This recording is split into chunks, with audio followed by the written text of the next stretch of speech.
Hello दोस्तों, नमस्कार। हमारे भोजपुरी संगीत सिलसिला में आपका स्वागत है। हम गाना गाने जा रहे हैं हल्दी गीत। हमारो कवन बाबा ऐसा फैशनदार जी, कर चढ़ी खोजल हर दिया क गाँठ जी, कर चढ़ी खोजल हर दिया क गाँठ जी।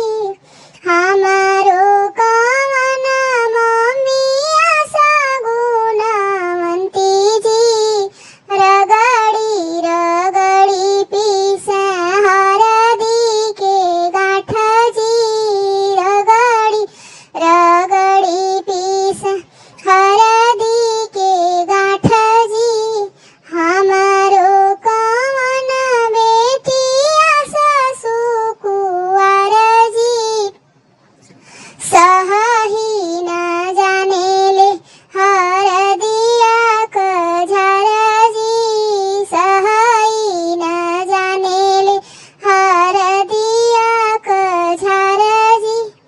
हमारो कवन चाचा फैशनदार जी, कर चढ़ी खोजले हर दिया के गाँठ जी, कर चढ़ी खोजले हर दिया के गाँठ जी।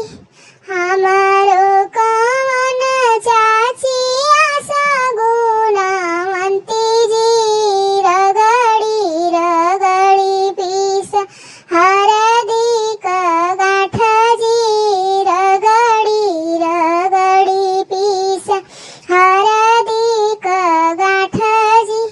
हमारो कवन बेटिया ससु कुंवर जी, सहही न जानले हर दिया क झर जी, सहही न जानले हर दिया के झर जी। हमारो कवन भैया फैशनदार जी, कर चढ़ी खोजले हर दिया क गाँठ जी, कर चढ़ी खोजले हर दिया क गाँठ जी।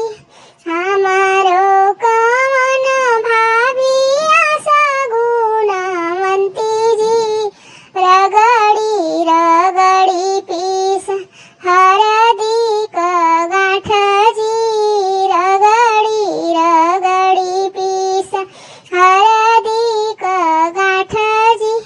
हमारो कवन बेटिया ससु कुंवर जी, सहही न जानली हर दिया क झर जी, सहही न जानली हर दिया क झर जी। धन्यवाद दोस्तों। अगर हमारा गाना पसंद आए तो हमारे चैनल को लाइक, सब्सक्राइब और शेयर करना न भूलें। Bye by.